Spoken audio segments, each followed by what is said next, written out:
नमस्कार, मैं सत्यजीत सिंह पुनः आपका स्वागत हमारे इस YouTube चैनल सत्यजीत लॉ में करता हूं और मैं बहुत हर्ष के साथ में और बहुत धन्यवाद आप लोगों को देना चाहता हूं, ये बताना चाहता हूं कि पिछले हफ्ते जो हम लोगों का इस चैनल पे पहला वीडियो रिलीज़ हुआ, उसको आप लोगों ने बहुत अधिक संख्या में सब्सक्राइब किया, बहुत अधिक आप लोगों ने स्नेह दिया। इससे हम लोगों की भी एक क्षमता बढ़ती है, हम लोगों को भी लगता है कि शायद आप लोगों के लाभ में कोई वीडियो हमने डाला है। तो पुनः मैं आप सबका धन्यवाद करता हूं, जो आप लोगों ने इतना लाइक, सब्सक्राइब उस वीडियो को मेरे किया और साथ ही काफ़ी कमेंट्स भी किए। तो हमारा उसी क्रम में ये दूसरा वीडियो है। जैसा कि हमने पिछले अपने वीडियो में एक लक्ष्य अपना निर्धारित किया था कि हम लोग एक सीक्वेंशियल स्टडी शुरू करेंगे लॉ की। ये जानेंगे कि लॉ की पढ़ाई शुरू कैसे करनी है और उसके बाद स्टेप वाइज हम एक एक एक्ट को लेते चले आएंगे, कौन से इम्पॉर्टेंट पोर्शंस हमको पहले लेने चाहिए, किस प्रकार से हमें अपनी पढ़ाई शुरू करनी चाहिए। एक बहुत बड़ा प्रश्न जो बच्चों ने मुझसे किया, जो कई लोगों ने कहा भी कि सर मीडियम आप क्या रखेंगे। तो उसके लिए हम लोगों ने जो बात की, सारी चीज़ें बातें हुई, उसमें ये तय आया कि बहुत सारे बच्चे अंग्रेज़ी माध्यम के हैं और बहुत सारे बच्चे हिंदी माध्यम के हैं और हमको इस प्रकार से वीडियो बनाना है कि हमारा वीडियो दोनों ही बच्चों के लिए, दोनों चाहे वो इंग्लिश मीडियम का बच्चा हो, चाहे वो हिंदी मीडियम का बच्चा हो, दोनों बच्चों के लिए सामान्य रूप से लाभकारी हो सके। तो उसी क्रम में हम लोग शुरुआत करते हैं आज अपने दूसरे वीडियो की कि तैयारी की शुरुआत कैसे हम लोग करें। हम लोगों ने डिसाइड कर लिया कि हमें जुडिशरी की तैयारी करनी है या हमें किसी भी एग्ज़ाम की तैयारी करनी है। जैसे ही हमारे समक्ष ये लक्ष्य तय हो गया कि हमको अब अपनी प्रिपरेशन स्टार्ट करनी है, तो किस प्रकार से हम उसको शुरू करें। पहला स्टेप हमारा क्या होना चाहिए। बच्चे अक्सर गलती करते हैं, मोटी मोटी किताबें लेकर के बैठ जाते हैं, शुरुआत वहीं से कर देते हैं और वहीं से इतना लेंदी, इतना भार अपने सिर पे लाद देते हैं कि आने वाले 1-2 वर्ष जो उनके तैयारी के होते हैं वो थोड़े से कष्टदायी हो जाते हैं, थोड़ा सा उनके ऊपर भार ज़्यादा हो जाता है। जबकि पीसीएस जे की परीक्षा, जो जुडिशियल परीक्षा है, जुडिशियल सर्विसेज की परीक्षा है, वो टेक्निकलिटी ज़्यादा मांगती है क्योंकि बहुत सारे एक्ट्स होते हैं, आपको उन एक्ट्स के सेक्शंस याद करने होते हैं, आपको उन एक्ट से रिलेटेड जो भी केस लॉज होते हैं वो याद करने पड़ते हैं और सबसे प्रमुख चीज़ तो ये है कि law is an ever evolving field. रोज़ नित्य प्रतिदिन आपको नए जजमेंट्स सुप्रीम कोर्ट के, हाई कोर्ट के मिल जाएंगे, आपका लॉ चेंज हो जाएगा, कल तक आपका लॉ कुछ और था और परसों कुछ और हो जाएगा। तो इसलिए लॉ ऐसी फील्ड है कि आपको हमेशा अपने आप को अपडेट करके चलना है, अपने आप को फ्रेश रख के चलना है, रोज़ आपको नया कानून पढ़ना है। तो इसके लिए हम लोगों को थोड़ा सा टेक्निकल होकर के अगर हम अपनी पढ़ाई करते हैं तो हमारे लिए बहुत ही ज़्यादा लाभकारी हो जाता है और अगर नॉन टेक्निकल वे में करते हैं तो हमारे लिए थोड़ा सा तो कष्टदायी रहता है क्योंकि सिलेबस बहुत ज़्यादा है। तो सिलेबस की बात से ही हम लोग शुरू करते हैं। जो हमारा पहली चीज़ जो हमको तैयारी, जैसे ही हमने तय किया कि अब हम प्रिपरेशन करने जा रहे हैं जुडिशरी की, तो सबसे पहली चीज़ जो आवश्यक है वो है आपका सिलेबस, पाठ्यक्रम। क्योंकि बिना सिलेबस जाने आप किसी भी चीज़ की तैयारी प्रॉपरली नहीं कर सकते हैं और मैंने देखा है ज़्यादातर बच्चों में सबसे पहली समस्या यही होती है। पढ़ तो सब कुछ लेते हैं लेकिन उनको यही नहीं मालूम है कि सिलेबस क्या है। अब जैसे विभिन्न विभिन्न प्रदेशों की जुडिशरी में अलग अलग प्रकार के एक्ट्स आते हैं। कई एक्ट्स जो उत्तर प्रदेश के जुडिशरी की परीक्षा में होंगे वो आपको बिहार में नहीं मिलेंगे और कई सारे ऐसे जो बिहार में होंगे वो आपको उत्तर प्रदेश में नहीं मिलेंगे। या मान लीजिए उत्तराखंड का एग्ज़ाम आप देने जा रहे हैं जुडिशरी का, या अब दिल्ली का देने जा रहे हैं, राजस्थान का देने जा रहे हैं, ये सब हिंदी क्षेत्र हैं, या मध्य प्रदेश का देने जा रहे हैं, ये सब वो हिंदी क्षेत्र हैं जहाँ पे हम हिंदी भाषी लोगों का ज़्यादा फोकस रहता है। तो उसी तरीके से तो सबसे पहले जो ज़रूरत है आपकी वो है कि आप अपने पाठ्यक्रम को जानें, आप अपने सिलेबस को जानें, आप ये जानें कि जो यूपी में आपको एग्जामिनेशन देना है उसमें कौन कौन से एक्ट्स आपके आने हैं। तो सबसे पहला काम जो आपको करना है वो करना है अपने सिलेबस पे फोकस करना है। सिलेबस में एक एक चीज़ आपको लिखनी है। आप देखेंगे अगर यूपी को हम लोग देखें, बात करें, टारगेट लेकर के चले, कुछ बच्चों ने कहा है कि सर पहले यूपी कवर कराइए फिर थोड़ा अदर स्टेट्स पे जाइएगा। तो अगर हम लोग यूपी को देखते हैं, उत्तर प्रदेश की जुडिशियल परीक्षा को देखते हैं, तो सबसे पहले हम देखते हैं कि प्री और मेंस दोनों के सिलेबस में बहुत अंतर है। जो प्रिलिमिनरी एग्ज़ाम है उसमें 2 पेपर होते हैं, एक जीएस का और एक लॉ का। और लॉ में जो एक्ट्स और टॉपिक्स आते हैं वो मात्र 10 हैं, जबकि हम लोग अगर मेंस की परीक्षा में देखें तो हमारे पास में लगभग 21 एक्ट्स और टॉपिक्स आ जाते हैं। तो हम लोगों के लिए सबसे आवश्यक चीज़ है सिलेबस को जानना। और इतने वर्ष के मेरे पढ़ाने के दौरान मैंने एक चीज़ ज़रूर देखी है, बच्चों की काउंसलिंग की, बच्चों से बातचीत की, तो उसमें एक चीज़ मुझको समझ में आई है, कोई भी बच्चा सिलेबस की प्रिपरेशन नहीं करता है, उसको नहीं मालूम होता है। अक्सर वो बोल देगा कि यूपी में एनआई एक्ट आता है, यूपी में सेल्स ऑफ गुड्स एक्ट आता है, जबकि वो एक्ट यहाँ पे है ही नहीं। तो इसलिए सबसे पहले आप अपनी एक कॉपी बनाइए, उसमें अपनी स्ट्रैटेजी तैयार करिए। और स्ट्रैटेजी का पहला पार्ट है आपका सिलेबस। जब आपने सिलेबस प्रॉपरली लिख लिया, पहले प्री का लिखा फिर मेंस का लिखा, जब आपने सिलेबस लिख लिया और इसी तरीके से उसी कॉपी में आप सारे स्टेट्स के जो जो स्टेट्स आप टारगेट कर रहे हो सभी स्टेट्स के आप पाठ्यक्रम सबके सिलेबस आप लिख लीजिए। तो सबसे पहली चीज़ तो आपका क्लैरिफिकेशन ये हो जाएगा कि हमारे पास में हमको पढ़ना क्या क्या है, कौन कौन से एक्ट्स हमको, अगर हम यूपी के लिए, यूपी का एग्ज़ाम है तो हमको कौन से एक्ट्स पे फोकस करना है, बिहार का एग्ज़ाम है तो हमको किस एक्ट्स पे फोकस करना है, या किसी अन्य प्रदेश का एग्ज़ाम है तो हमको किन एक्ट्स पे फोकस करना है। तो हमारे प्रिपरेशन स्टार्ट करने का जो सबसे पहला स्टेप है वो यही होना चाहिए, कम से कम जुडिशरी के बच्चों के लिए। जुडिशरी के लिए बहुत इम्पॉर्टेंट है, क्योंकि जीएस तो कॉमन हो ही जाती है, जीएस की को अलग से आपको देखना ही है, लेकिन एक्ट्स जानना बहुत ज़रूरी है, क्योंकि मल्टीपल एक्ट्स आपको एट अ टाइम डील करने पड़ते हैं। तो पहली चीज़ हो गई सिलेबस।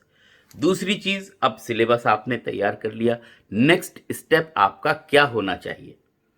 तो सेकंड स्टेप हमेशा मेरा मानना ये है, और मैं बच्चों को प्रॉपरली सजेस्ट भी करता हूँ कि वो पढ़ाई शुरू करने से पहले, क्योंकि अगर वो जुडिशरी की परीक्षा देने जा रहे हैं तो एक चीज़ तो तय है कि उन्होंने एलएलबी कर ली है। एलएलबी कर ली है इसका मतलब उन्होंने सारे एक्ट्स देख लिए हैं, सारे एक्ट्स पढ़ लिए हैं अपने सेमेस्टर के एग्ज़ाम्स में, और एलएलबी की परीक्षा पास की है। तो ऐसे में आप सबसे पहले जो शुरुआत आपका सिलेबस के बाद में सेकंड स्टेप होना चाहिए वो क्वेश्चंस पार्ट पे होना चाहिए। लास्ट ईयर के पिछले वर्षों में जो भी प्रश्न पूछे गए हैं, जिस भी स्टेट की जुडिशरी को आप टारगेट कर रहे हैं, आप उन प्रश्नों को ले उठा लीजिए। आप हर एक्ट की एक सेपरेट कॉपी बना लीजिए, और जितने भी प्रश्न पिछले वर्षों में आपको बाज़ार से मिल जाएगी, आपको मार्केट से लास्ट ईयर के क्वेश्चंस की बुकलेट मिल जाएगी, आप उसको लीजिए और अपनी कॉपी में ईयर वाइज हर वर्ष किस सब्जेक्ट से कौन कौन से प्रश्न पूछे गए हैं उस पर्टिकुलर कॉपीज़ में लिखते चले जाइए। ये बहुत इम्पॉर्टेंट पार्ट है आपकी जुडिशरी की तैयारी की स्ट्रैटेजी का। अगर ये आपने प्रॉपरली कर लिया तो आपने आधी जंग फतेह कर ली। इसलिए मैं यह बात कह रहा हूँ क्योंकि लॉ बहुत वाइड है, बहुत बहुत बड़ा है, और आपको जुडिशरी का एग्ज़ाम क्वालिफाई करना है, उसके लिए बहुत पर्टिकुलर और बहुत स्मार्टली पढ़ना होगा। हमको जानना होगा कि वो कौन से फोकस एरियाज़ हैं जहाँ से प्रश्न अधिकतम बनते हैं और ज़्यादा से ज़्यादा पूछे जाते हैं। ये हमारा दूसरा स्टेप होगा। पहला स्टेप सिलेबस हो गया, दूसरा स्टेप हो गया पिछले वर्ष के क्वेश्चंस। जितने भी प्रश्न हैं आपने अपनी कॉपीज़ में नोट कर लिए। इससे आपको आपकी दिशा तय हो जाएगी। आप जब भी कोई एक्ट आगे आप पढ़ना शुरू करेंगे तो आपको एग्जैक्टली मालूम होगा कि हम अगर ये पोर्शन पढ़ रहे हैं, ये चैप्टर पढ़ रहे हैं, इस पर्टिकुलर एक्ट में ये सेक्शंस देख रहे हैं, तो इस सेक्शंस में से ये क्वेश्चन फ्रेम हुआ है। उसके बाद जो आपका तीसरा स्टेप है पढ़ाई का, वो ये होना चाहिए, बच्चे अक्सर प्री कम मेंस की पढ़ाई करते हैं। पहले वो लोग प्री से शुरुआत करते हैं, उसके बाद मेंस की पे जाते हैं। मेरा मानना है अगर आपको एग्ज़ाम फाइनली क्वालिफाई करना है अपना जुडिशरी का, तो आपको अपनी स्ट्रैटेजी प्री कम मेंस से चेंज करके मेंस कम प्री करना होगा। क्योंकि आप देख लीजिए, अभी हम लोग आगे सिलेबस एक एक स्टेट का सिलेबस भी डिस्कस करेंगे और खासकर यूपी का हम लोग जो डिस्कशन करेंगे, तो यूपी पे हम लोग देखेंगे कि जो प्री है उसमें 10 टॉपिक्स 10 एक्ट्स आपके आ रहे हैं। अब 10 एक्ट्स में से 3 एक्ट्स ऐसे हैं, 3 टॉपिक्स ऐसे हैं जो मेंस में नहीं हैं। तो आपको उन 3 पे कितना फोकस करना है, किस तरीके से अपना फोकस रखना है, वो ध्यान देना ज़रूरी है। और बाकी जो 7 एक्ट्स हैं जो आपके मेंस में भी आ रहे हैं, उन पर कैसे फोकस करना है वो भी ध्यान देना ज़रूरी है। दूसरी चीज़, अगर आप उत्तर प्रदेश की जुडिशरी की तैयारी कर रहे हैं तो अक्सर आप देखेंगे होता यह है कि रिज़ल्ट जिस दिन प्री का निकलता है उसके 45 दिन के अंदर या 2 महीने के अंदर ही आपकी मेंस की परीक्षा हो जाती है। और मेंस में आप देखेंगे आपके 21 एक्ट और उसके अलावा जजमेंट राइटिंग, ड्राफ्टिंग, प्लीडिंग, ये सब अलग से है। तो आप बच्चा एक साथ घबरा जाता है क्योंकि उसने तो तैयारी की थी प्री की, सारी तैयारी उसकी प्री पे फोकस थी। आपको लगभग 1 वर्ष का समय लेकर के चलना है इस एग्ज़ाम को क्वालिफाई करने के लिए, और उसमें स्ट्रैटेजी जो आपकी होगी वो यही होगी, मेंस कम प्री। आप मेंस की तैयारी करिए, प्री के एरियाज उसमें से सॉर्ट आउट कर लीजिए। ये कैसे करना है, किस तरीके से आप करेंगे, ये हम लोग अभी आने वाले वीडियोस में डिस्कस करेंगे। क्योंकि हम लोगों ने ये डिसाइड किया था कि हर सैटरडे को रात 8 बजे हम लोग वीडियो शेयर करेंगे इस चैनल पे, और हर हफ्ते आप लोग अपने आप को अपडेट करते रहिएगा।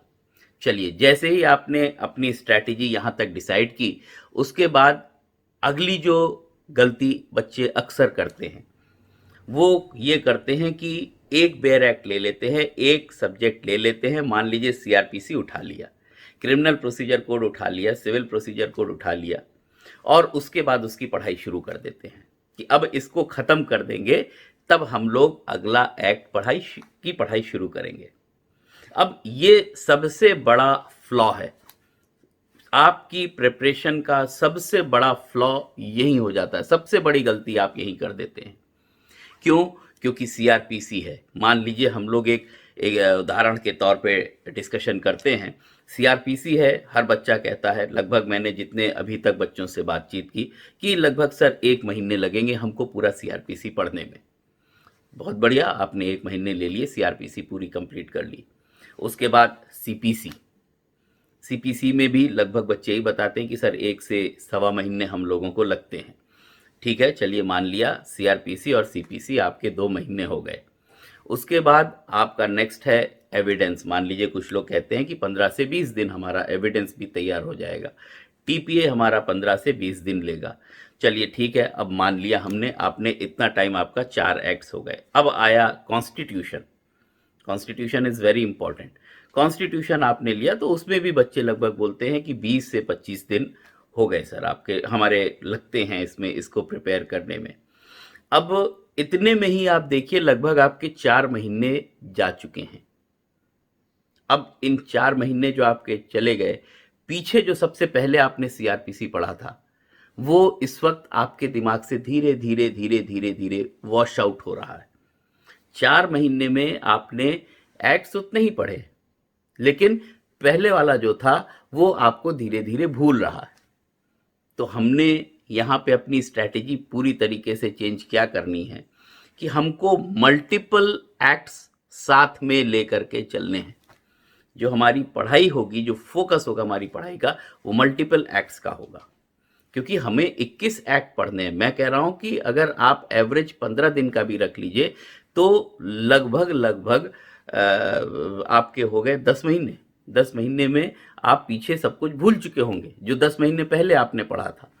तो इसलिए आपकी स्ट्रैटेजी यही होनी चाहिए कि हम लोग मल्टीपल एक्ट्स एक साथ पढ़ाई शुरू करें।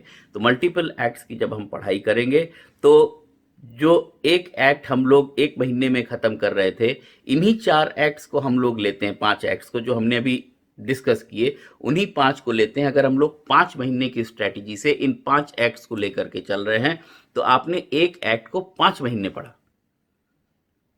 तो इससे क्या होगा, बहुत दिन तक वो आपके दिमाग में चल रहा है, रिटेन हो रहा है, रिटेंशन हो रहा है, क्योंकि बार बार उस एक्ट को आप 5 महीने तक रिपीट कर रहे हो। तो इसलिए सबसे पहली स्ट्रैटेजी आपकी ये भी होनी चाहिए कि मल्टीपल एक्ट्स आप लोग लेकर के चलें। एक बार में एक एक्ट वाला कॉन्सेप्ट प्लीज़ चेंज कर दीजिए, क्योंकि इससे आपको तकलीफ ज़्यादा होगी। अब उसके बाद इतना जानने के बाद में सबसे बड़ी चीज़ ये होती है कि किस तरीके से अरेंज करें अपनी पढ़ाई को। तो उसके लिए मेरा मानना ये है, आप स्टूडेंट हैं, कितने भी बड़े हो जाइएगा आप स्टूडेंट ही रहिएगा। हर कोई एक स्टूडेंट बना रहता है, कुछ ना कुछ सीखता रहता है। हम लोग भी आज भी सीखने की प्रक्रिया में ही हैं, कुछ ना कुछ, कभी हाई कोर्ट के डिसीजन से सीख रहे हैं, कभी सुप्रीम कोर्ट के डिसीजन से सीख रहे हैं, अपने आप को अपडेट कर रहे हैं। आप भी स्टूडेंट हैं। किसी भी विद्यार्थी के लिए अगर वो स्ट्रैटेजिकली पढ़ाई करना चाहता है तो the most important thing is the time table. जो आपकी स्टडी टेबल है उसके सामने आपका टाइम टेबल चिपका होना चाहिए, और उस टाइम टेबल में आपको स्लॉट्स बनाने पड़ेंगे। चाहे वो एक एक घंटे के स्लॉट्स बना लीजिए।